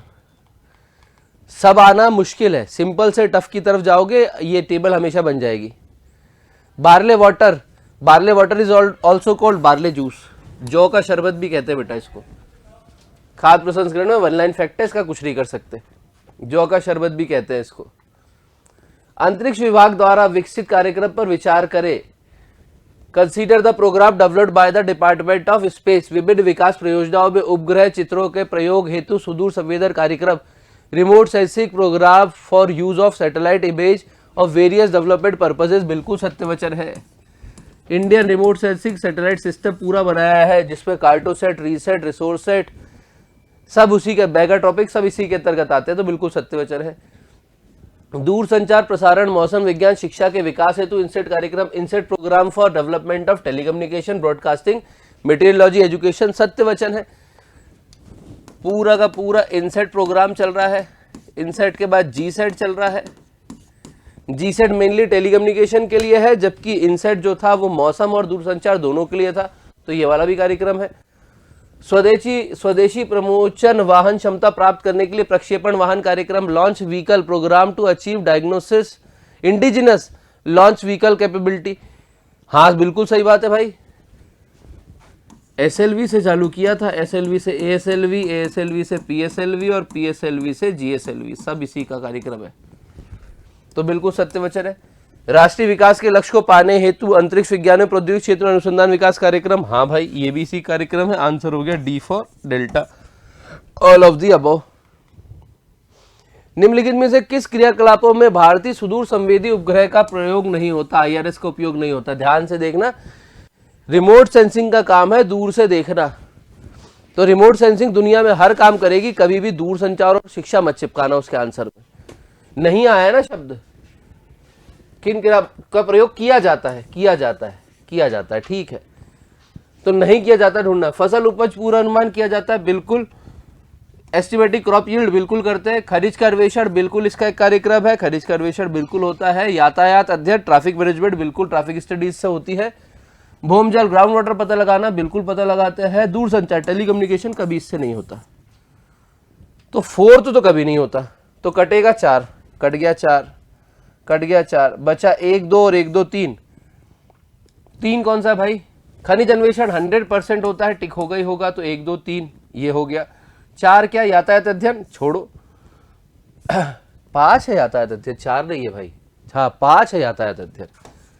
वो लोग यातायात अध्ययन को ऑप्शन में नहीं मान रहे, अपन भी नहीं मानेंगे, क्या दिक्कत है? वैसे होता है, आंसर हो जाता है 1 2 3। मैंने सिर्फ एक ही ऑप्शन काटा है 4, और 4 से कार्यक्रम बन गया। ये दूर संचार, ये कम्युनिकेशन सैटेलाइट का काम है बेटा। इसी के लिए सीरीज चल रही है, इनसेट सीरीज। इसी को इनसेट को बाद में नाम बदल के लॉन्च करके बना दिया जीसेट सीरीज। अगला, निम्नलिखित कथनों पर विचार कीजिए। रिक्टर स्केल एक लघुगणकीय लॉगरिदम मापक्रम है। इसका फलस्वरूप परिणाम मात्रक में एक वृद्धि आयाम के साथ 10 के गुणांक को निरूपित किया जाता है। The Richter scale is a logarithmic scale used to measure the magnitude of an earthquake and it assign a factor of 10 for each unit increase in magnitude। सही बात है भाई, इसका कहने का मतलब होता है विनाश की दर को, डिस्ट्रक्शन पावर को नापता है। अगर रिक्टर स्केल पर कोई भूकंप जो है 6 पे है और दूसरा भूकंप 7 पे है, तो मान के चलो 7 वाले का जो विनाश होगा 6 वाले से 10 गुना ज्यादा होगा। बिल्कुल इसी तरीके से इसको नापा जाता है। ये हर एक नंबर बढ़ने पर विनाश जो होता है, डिस्ट्रक्शन 10 टाइम्स बढ़ जाता है। सही है। रिक्टर स्केल में प्रत्येक पूर्णांक पठन पर ऊर्जा पूर्ववर्ती पूर्णांक पठन की ऊर्जा के 100 गुना होती है। इतनी हिंदी समझ ही नहीं आई। In the Richter scale each whole number increment represented 100 fold increase. बिल्कुल नहीं भाई, 10 fold increase, 10 fold increase. Second तो गलत है, 100% सेकंड गलत है। तो सेकंड नहीं, पहला सही है, ओनली ए फॉर आगरा। सूचना को या डेटा को गुप्त संदेशों में बदलने की प्रक्रिया, भाई साहब नॉर्मल सूचना के लिए शब्द प्लेन टेक्स्ट, कोडेड सूचना के लिए शब्द साइफर टेक्स्ट, प्लेन टेक्स्ट को साइफर टेक्स्ट में बदलने की प्रक्रिया इनक्रिप्शन, और साइफर टेक्स्ट को प्लेन टेक्स्ट में बदलने की प्रक्रिया डिक्रिप्शन। सिंपल सा कार्यक्रम है, तो आंसर हो गया ए फॉर आगरा।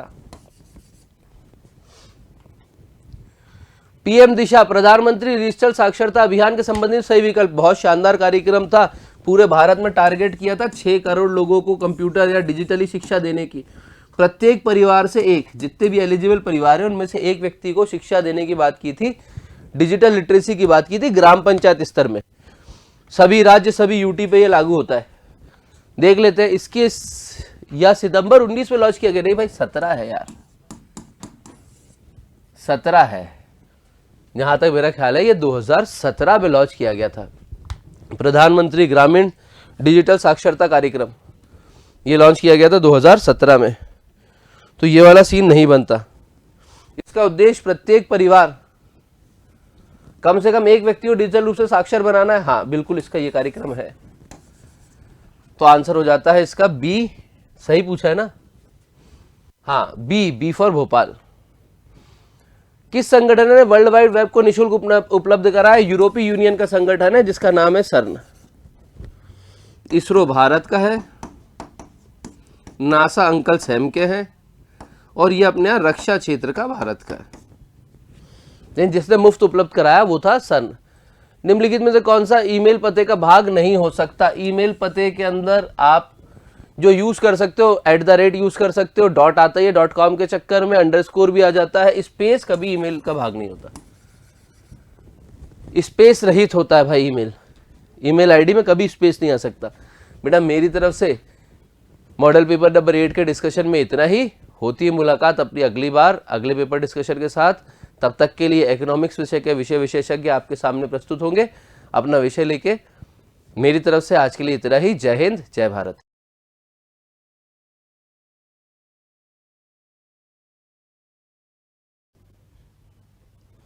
धन्यवाद सर। अब साइंस एंड टेक के बाद आपका पोर्शन आता है इकोनॉमिक्स का, तो इस पर पोर्शन में इकोनॉमिक्स की ओर चलते हैं। इकोनॉमिक्स में पहले आपके क्वेश्चन में क्वेश्चन नंबर 60 की बात करते हैं। पूछा गया है egg mark.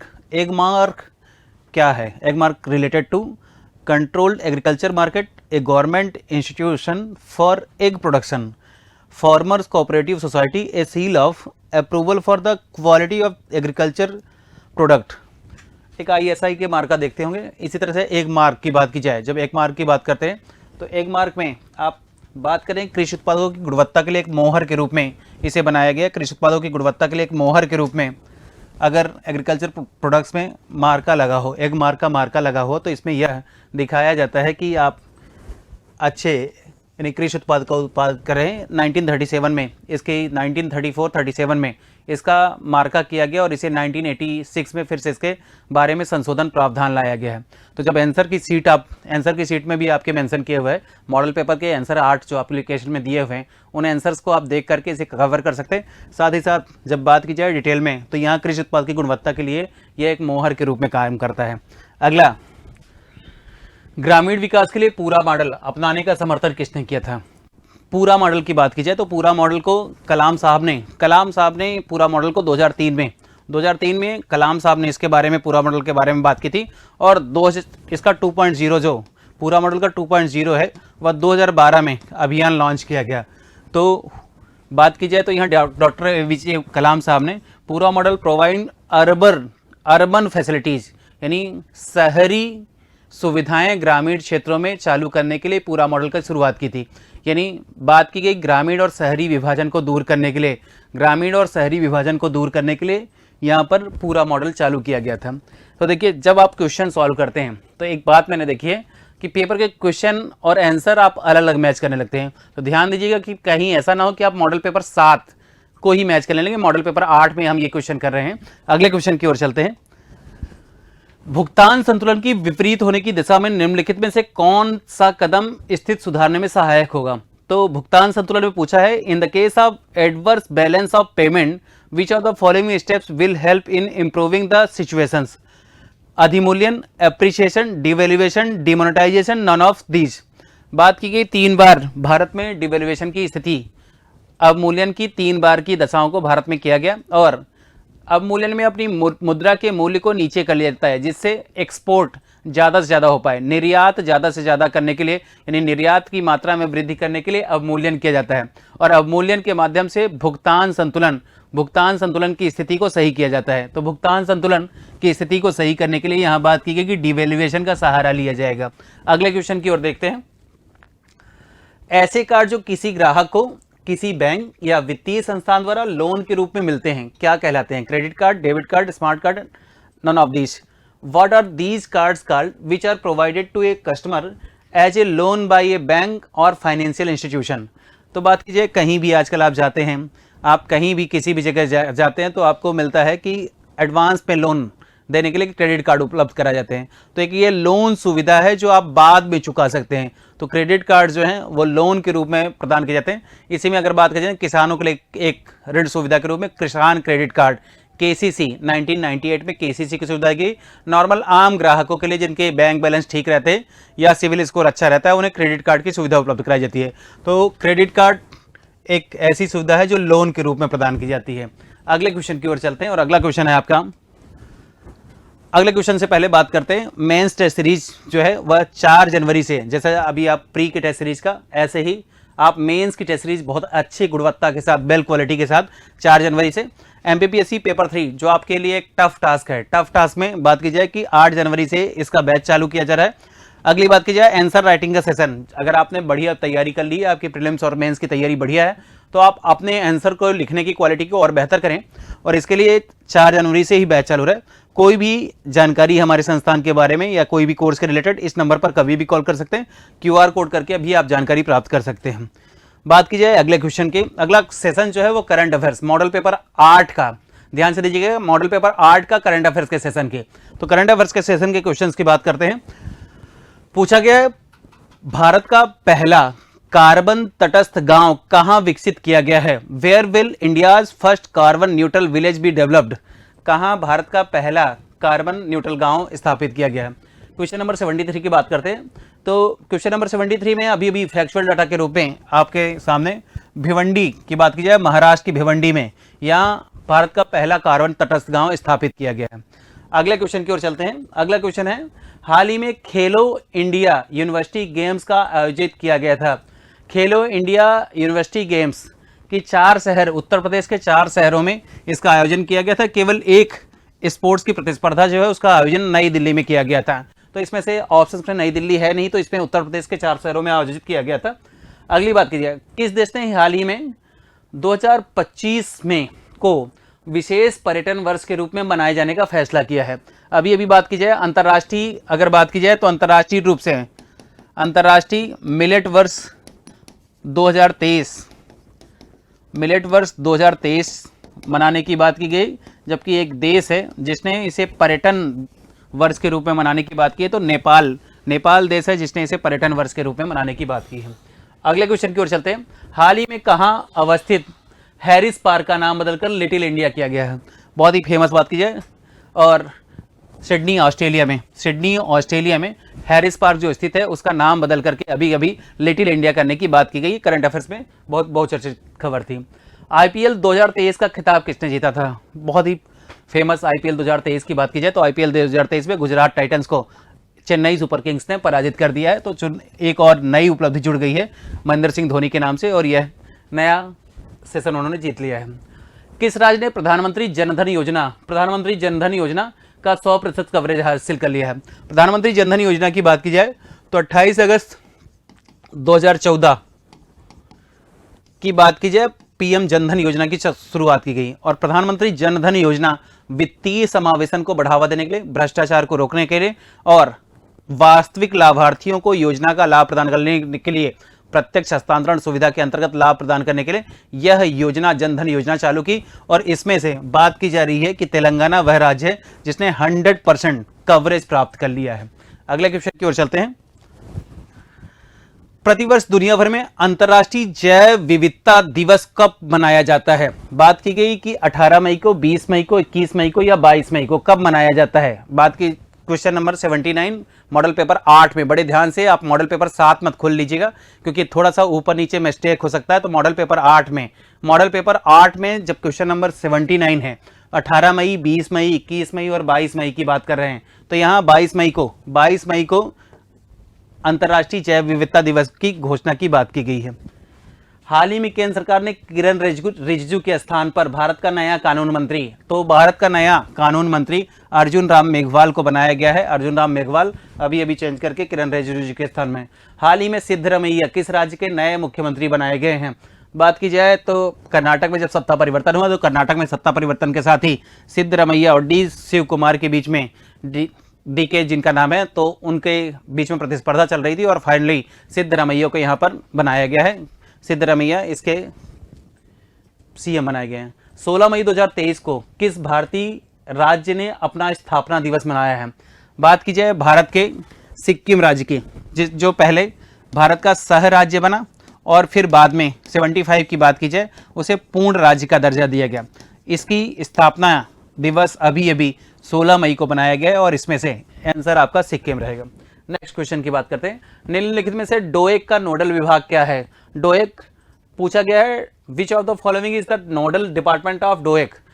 Department of information and technology and electronics and department. तो बात की जाए इलेक्ट्रॉनिक विभाग इसका डोएक का नोडल विभाग है। यहाँ बात की जाए कि नोडल विभाग के अंतर्गत बताया गया कि इलेक्ट्रॉनिक और कंप्यूटर पाठ्यक्रम प्रत्यायन विभाग, यानी भारत सरकार के इलेक्ट्रॉनिक और सूचना मंत्रालय के अंतर्गत इसे इलेक्ट्रॉनिक विभाग के अंतर्गत इसे नोडल एजेंसी के रूप में स्थापित किया गया, जो प्रौद्योगिकी मंत्रालय के अंतर्गत एक ऑटोनॉमस बॉडी के रूप में कार्य कर रहा है।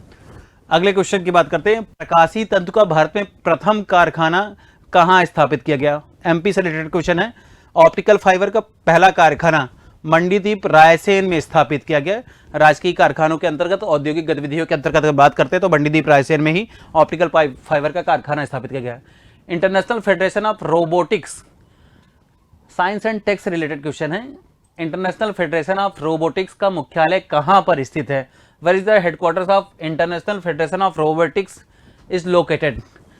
जब इंटरनेशनल फेडरेशन ऑफ रोबोटिक्स के मुख्यालय की बात की जाए तो बड़े ध्यान से फ्रैंकफर्ट जर्मनी में, फ्रैंकफर्ट जर्मनी शहर में इसका हेडक्वार्टर रखा गया है। अगला क्वेश्चन, हाल ही में वर्ष 2021 में लॉन्च की गई USIAI पहल भारत और अमेरिका के मध्य किस प्रयोग पर आधारित है? यह भी यूनिट 9 से रिलेटेड क्वेश्चन है, करंट अफेयर्स के यूनिट 9 से रिलेटेड क्वेश्चन हो जाता है। बात की जाए आर्टिफिशियल इंटेलिजेंस, AI से रिलेटेड है। 2021 में USIAI पहल भारत और अमेरिका के बीच में आर्टिफिशियल इंटेलिजेंस के क्षेत्र में यह लॉन्च की गई है। अगली बात की जाए, महानगर MTNL महानगर टेलीफोन निगम लिमिटेड का मुख्यालय कहां पर स्थापित किया गया है? महानगर टेलीफोन लिमिटेड, क्वेश्चन नंबर दिया है आपका 92 में बात करते हैं where is the headquarter? MTNL यानी संचार क्षेत्र की बात की जा रही है, तो जहां संचार क्षेत्र में इसका MTNL का हेडक्वार्टर जो है वह नई दिल्ली में स्थापित किया गया है। इसकी स्थापना 1986 में की गई थी। बात की जाए, ये जो पेपर आप कर रहे हैं इसमें से 10 मॉडल पेपर हैं और इसके साथ साथ 3 पेपर आपको अलग से दिए गए सॉल्यूशन एप्लीकेशन पर, और आपको यहाँ पर साथ साथ में यूट्यूब में आकर के पूरे डिस्क्रिप्शन के साथ यानी टीचर्स के साथ एक सॉल्यूशन पेपर प्राप्त कर सकते हैं। बात की जाए, 8वां पेपर आपका कंप्लीट हुआ है। अगले पेपर के लिए लगातार सॉल्व करते रहिए, हमसे जुड़े रहिए, और भी बहुत सारे MCQ बैच और उन सारे बैचों में आकर के लाइव अटेंड करिए और आगे की तैयारी को अपने बेहतर करिए। आपको भविष्य के लिए अग्रिम शुभकामनाएं। धन्यवाद।